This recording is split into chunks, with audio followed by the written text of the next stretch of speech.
La tertulia de cierre de mercados. Pasan casi 35 minutos de las 4 de la tarde, una hora menos en la Comunidad Canaria. Comienzo saludando a Juan Iranzo, catedrático de Economía Aplicada de la UNED. Juan, muy buenas tardes, ¿qué tal estás? Pues ya muy bien y muchísimas gracias por permitirme estar una vez más en este magnífico programa, terminando la semana, una semana que una vez más desde el punto de vista económico ha sido enormemente complicado y desde el punto de vista político ya no digamos. Sí, sí. Y aparte de aquí en España, que encima terminamos la semana con esa conferencia de presidentes desde Santander, están ahora mismo saliendo los distintos presidentes de las comunidades autónomas dando ruedas de prensa sobre lo que ha sido esta conferencia, que ahora hablaremos. 6 horas estoy escuchando ahora mismo, las que pues han sido decepción, oportunidad perdida, como está diciendo el presidente canario, Fernando Clavijo. Pero déjame que también salude a Isabel Jiménez, directora de la Fundación de Estudios Bursátiles y Financieros. Isabel, muy buenas tardes, ¿qué tal estás? ¿Cómo va todo? Pues bueno, aquí nosotros en Valencia en circunstancias peculiares. Sí. Además es una zona que conoce perfectamente mi contertulio porque es precisamente de esta zona, sí, de Requena. O sea que hoy tenemos 2 voces valencianas y también agradecer mi participación en el programa, bueno, a Radio Intereconomía. Ya sabéis que estamos encantados de teneros y sobre todo es a vosotros a quienes tenemos que agradecer que aceptéis nuestra llamada y que analicemos un poco lo que ha dado de sí esta semana. Y a mí me gustaría empezar por esa conferencia de presidentes desde Santander. Creo que la última la convocó el presidente del Gobierno, Pedro Sánchez, hace 3 años y por lo que estoy escuchando de los presidentes autonómicos, decepción después de 6 horas de reunión, un mero trámite, oportunidad perdida, como está diciendo el presidente canario, Fernando Clavijo. El principal tema encima de la mesa, financiación autonómica. Lo único que hemos conseguido sacar al presidente del Gobierno, Pedro Sánchez, es la convocatoria en enero de un Consejo de Política Fiscal y Financiera donde se va a abordar la condonación de parte de la deuda de las comunidades autónomas. De momento parece que Cataluña no está muy a favor. Estaba antes viendo a Salvador Illa, que no estaba del todo de acuerdo.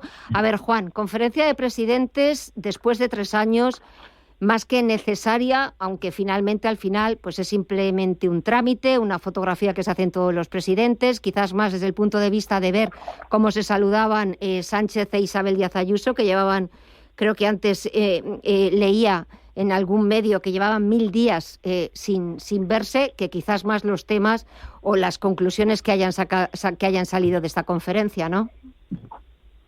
Pues en primer lugar, permíteme, Gemma, que salude a Isabel, una amiga de hace mucho tiempo, no una vieja amiga porque es muy joven y sigue muy en activo. Y efectivamente, recordar que estamos viviendo los valencianos una situación todavía muy complicada y que es bueno recordar a todos los oyentes de España que todavía se necesita mucho esfuerzo, se necesita mucho trabajo.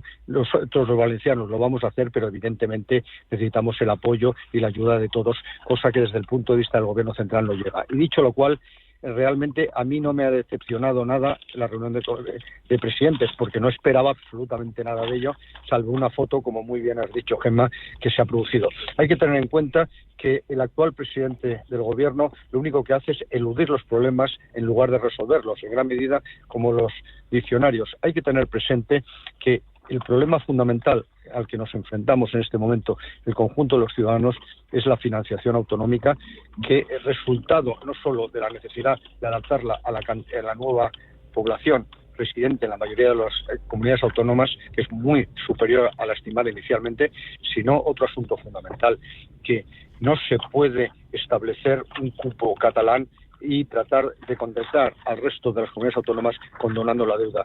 ¿Por qué? Porque eso no lo aguanta, no lo soporta la economía española. Eso nos puede llevar al colapso. Y no lo digo tan solo yo. Ayer mismo lo decía el Colegio de Economistas de Madrid. Isabel, conferencia de presidentes desde Santander. y por lo que estoy escuchando, como decía también a Juan, decepcionante, oportunidad perdida. Y eso que había temas muy importantes encima de la mesa, no solamente un nuevo modelo de financiación autonómica, también el tema de la vivienda, que quizás desde el Gobierno pretendían que fuera como el tema principal y prioritario de la conferencia. De lo poco que vamos conociendo, ¿qué te ha parecido? ¿Qué debería haberse tratado?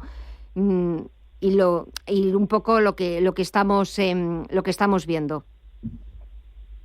Bueno, yo creo que la verdad es que ha sido un brindis al sol, que era un poco lo que se esperaba, el efecto foto, y luego, bueno, pues también los intereses espurios, es decir, si de lo que se va a hablar es de la convocatoria del Consejo de Política Fiscal y Financiera para condonación de la deuda a una comunidad autónoma en concreto, bueno, pues que se diga claramente, ¿no? Y que no se convoque la conferencia sin un orden del día claro.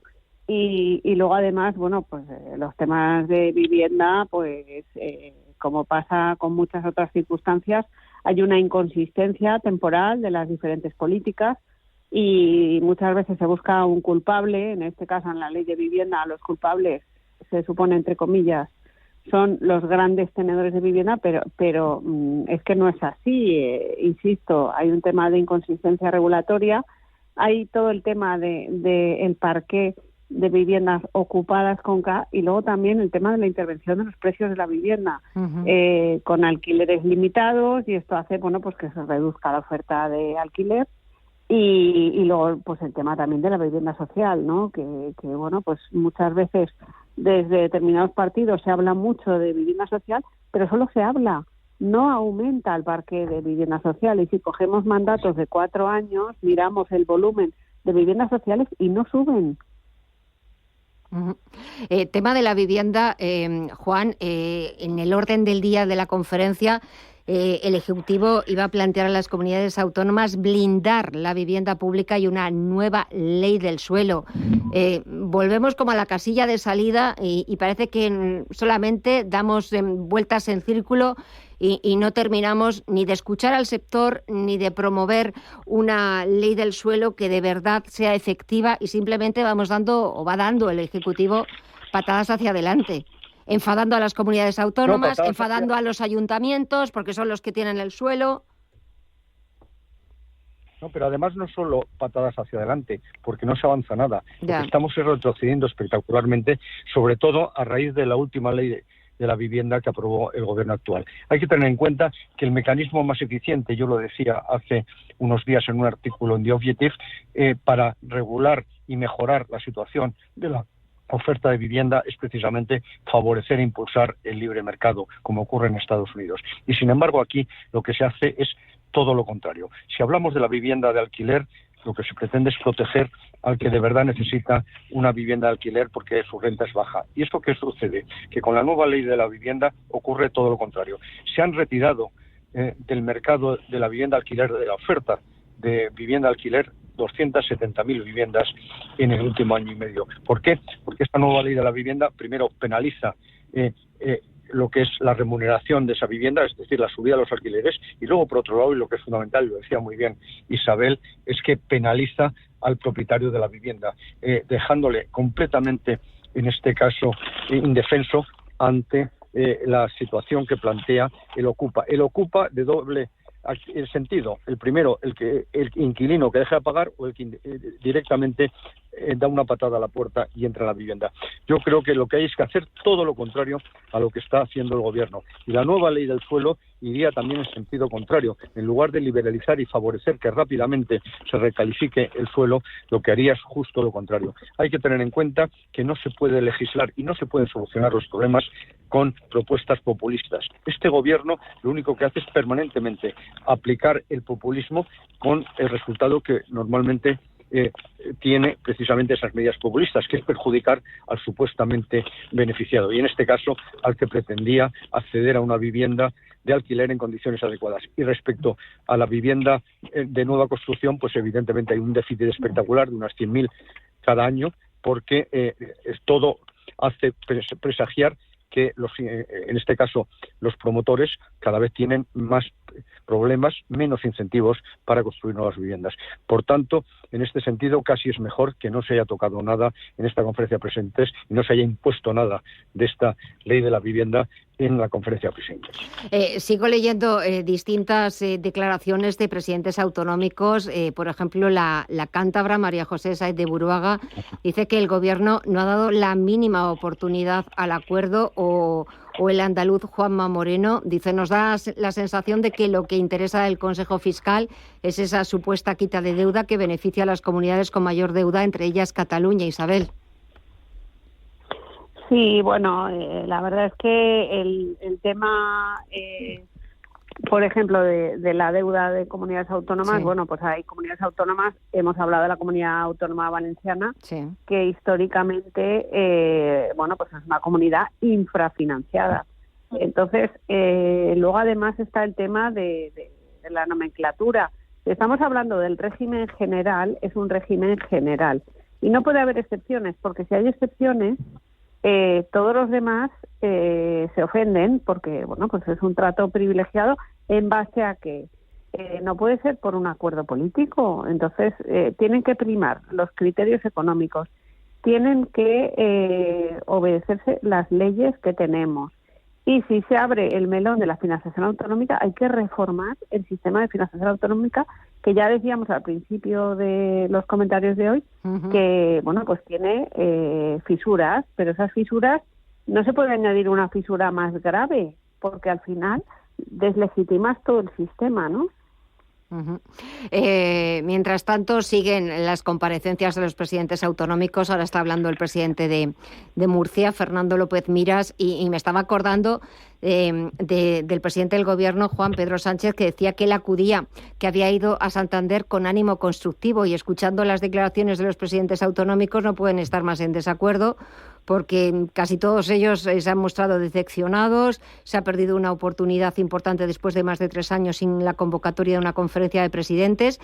Y mientras tanto, es cierto que esta semana The Economist ponía la economía española, la ensalzaba como de las mejores economías este 2024, con lo que pues el Gobierno se colgaba una nueva medalla frente pues al estancamiento de Alemania, a la crisis política que tiene Francia.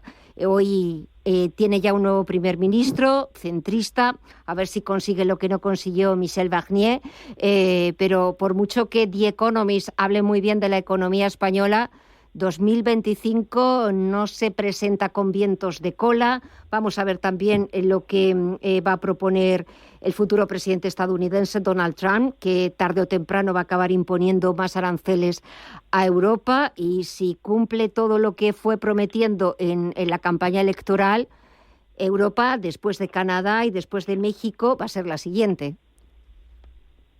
Bueno, aquí hay varias cosas que planteas y muy, muy importantes. En primer lugar, poner de manifiesto que la economía española es verdad que está creciendo muy por encima de la media europea, porque la media europea está lastrada por la recesión alemana, consecuencia en gran medida de la crisis del sector del automóvil como consecuencia de la Agenda 2030, y por otro lado de ese error tan espectacular que fue decidir cerrar las centrales nucleares. De tal manera que Europa está sufriendo esa situación. Pero respecto al diferencial de crecimiento, es decir, a la economía española, hay que matizar varias cosas. En primer lugar, que fue la economía que más cayó de toda la OCDE en el año 2020. Por tanto, ese 11,2% negativo es una base que favorece el rebote casi automático. En segundo lugar, y también lo ha dicho alguna publicación internacional recientemente, el 66% del crecimiento de la economía española en los últimos años se debe fundamentalmente al gasto público. Y eso es insostenible, y eso significa mayor déficit y sobre todo mayor deuda, que va a lastrar el crecimiento futuro, va a ser un lastre para las generaciones futuras. Y luego, por otro lado, hay que tener en cuenta que hay otro factor del que se habla poco y que es el que explica la otra parte fundamental del crecimiento, que es precisamente el aumento de la población. La población española está aumentando unas 500.000 personas al año, la población residente en nuestro país, como consecuencia de la inmigración. Hay que tener presente que cuando llegó precisamente Sánchez al gobierno, en España residíamos 46,7 millones de personas. En este momento hemos superado los 49. Evidentemente, esa población, ¿qué significa? Que trabaja, que consume y que, por tanto, aporta al PIB. Pero, sin embargo, como la población es mayor, el PIB per cápita es exactamente el mismo del año 2019. No hemos avanzado nada. Y de cara a la sostenibilidad futura, este asunto también es un problema. De tal manera que la economía española lo que requiere es de reformas profundas que van justo en sentido contrario a lo que está haciendo el gobierno actual. Hay que bajar los impuestos, hay que mejorar la eficiencia y la competitividad de la economía española, y eso no se consigue subiendo el salario mínimo interprofesional, no se consigue reduciendo la jornada laboral, sino todo lo contrario. Lo que hay es que apostar por el crecimiento empresarial y por el bienestar del conjunto de la sociedad. Por tanto, The Economist debía analizar con algo más de detalle las características del crecimiento español, porque sobre todo le debía llamar muchísimo la atención que la inversión privada en nuestro país se está hundiendo. Isabel. Sí, no puedo estar más de acuerdo con Juan Iranzo, totalmente de acuerdo. También nombrabas el tema del nombramiento del primer ministro francés. Sí. Y yo aquí querría destacar varios temas. El primero de ellos, la rapidez y la eficacia con la que se ha afrontado la solución de la crisis. Teniendo en cuenta que el fin de semana era la inauguración de Notre Dame, que ha sido un ejemplo de armonía y de invitación diplomática a los mandatarios europeos, en apenas 8 días se ha resuelto la moción de censura y se ha conseguido poner una persona de uno de los dos socios del gobierno francés, que son Modem y Horizons. Uno de ellos, François Bayrou, es cierto que con bastante presión por parte de este partido y por parte de este señor, pero sí que es verdad que es un candidato viejuno, un candidato que tiene experiencia, y luego, bueno, pues lo que comentamos muchas veces, ¿no? Que los altos mandatarios franceses, bueno, pues tienen un currículum y una experiencia previa de la Escuela de Altos Estudios, una formación. En este caso es un señor con gran experiencia de acuerdos y de negociaciones, que puede venir muy bien, y efectivamente, bueno, pues ha sido dentro de los grupos aliados del presidente francés, ¿no? Destacar que negoció históricamente con Hollande o con Ségolène Royal, de manera que tiene experiencia con otros partidos políticos, experiencia como ministro de Educación, y luego, bueno, pues lo cierto es que si se soluciona esta moción de censura, bueno, pues efectivamente se va a contener la parte extremista. Ya ha dicho Mélenchon que no lo va a apoyar, pero bueno, Marine Le Pen, como la defendió cuando tuvo un problema, judicial, pues sí que parece ser que la van a tener contenida y no va a generar otra quiebra de gobierno que sería especialmente nefasta para Francia en estos momentos. De momento lo que estábamos viendo es como pues el mercado no termina de estar tranquilo, sigue habiendo incertidumbre, sigue habiendo volatilidad. Habrá que esperar a ver cómo lo tiene Bayrou. No lo tiene nada fácil, igual que tampoco lo tenía Michel Barnier.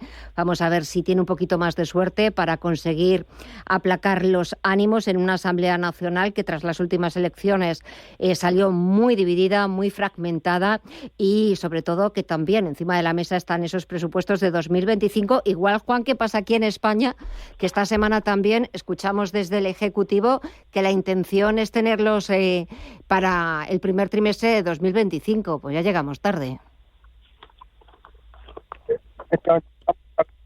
Juan. Sí, lo prefiero. Perdona, que no te oíamos, sí, dime. Los presupuestos son fundamentales si estos... Porque recordar, pues, Juan, perdona, es que se te entrecorta la comunicación. A ver ahora. A ver si ahora se escucha mejor. Perfecto, perfectamente, sí. ¿Se escucha mejor ahora? Sí, muy bien. Continúa. Sí, ahora mejor.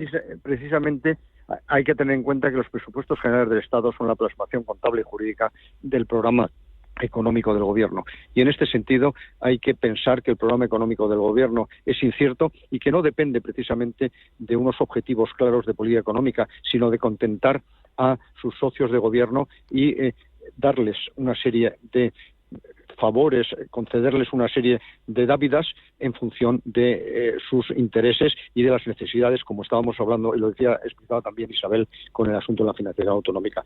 Pero en este sentido, lo que hay que poner de manifiesto es que yo prefiero casi que no haya presupuestos generales de Estado por dos razones. Una, porque probablemente la ejecución y la prórroga del actual lo que hace es establecer un sistema más austero en cuanto al gasto público, y en segundo lugar, porque la gobernabilidad de España va a ser muy complicada y por tanto es un mecanismo que puede llevar a provocar precisamente las elecciones generales. Y luego, respecto a un asunto que antes también tratábamos, el asunto de Donald Trump, nos vamos a enfrentar en el año 2025 a una situación muy complicada, porque es verdad que el proteccionista en el pecado lleva la penitencia, Estados Unidos va a tener más situación y a los americanos todo les va a costar más, pero va a ser también un problema muy importante para las exportaciones europeas y también las españolas, para nuestra competitividad. O somos más competitivos o nos vamos a ver mucho más lastrados. Y en este sentido, creo que la política económica, con presupuestos o sin presupuestos, no va en la dirección correcta. Y yo, en este momento, como decía anteriormente, prefiero casi que se prorroguen los que actualmente están en vigor. Isabel, venga, para terminar. Bueno, del tema de Donald Trump, yo creo que lo que tenemos que hacer es aprender a negociar, porque pasamos de un entorno de globalidad a un entorno de bilateralismo. Entonces, si en algo tiene expertise Donald Trump es en la negociación cara a cara, ¿no? Y tenemos varias ventajas frente a otros países europeos. España ahora mismo, Estados Unidos tiene un superávit comercial con respecto a España, es decir, importamos más de lo que exportamos, con lo cual, para sentarnos a negociar con Trump es buena noticia. Y en segundo lugar, frente a España no tiene frentes abiertos Estados Unidos y tenemos un posicionamiento geográfico militar estratégico con las bases militares americanas, especialmente con la derrota, con lo cual tenemos que hacer valer esas, por así decirlo, armas positivas para la negociación directa con Estados Unidos y no protagonizar con debates políticos como el que hemos tenido, por ejemplo, con el Sáhara y tal, que no toca ponerlo sobre la mesa y que además nos van a penalizar esa negociación con Donald Trump. Con lo cual yo creo que hay que ir a la negociación directa, al bilateralismo, y hacer valer lo que Estados Unidos valora de España. Exacto. Me quedo con eso, ya tendremos tiempo de profundizarlo, es que me quedo sin tiempo. Juan, Isabel, muchísimas gracias a los dos.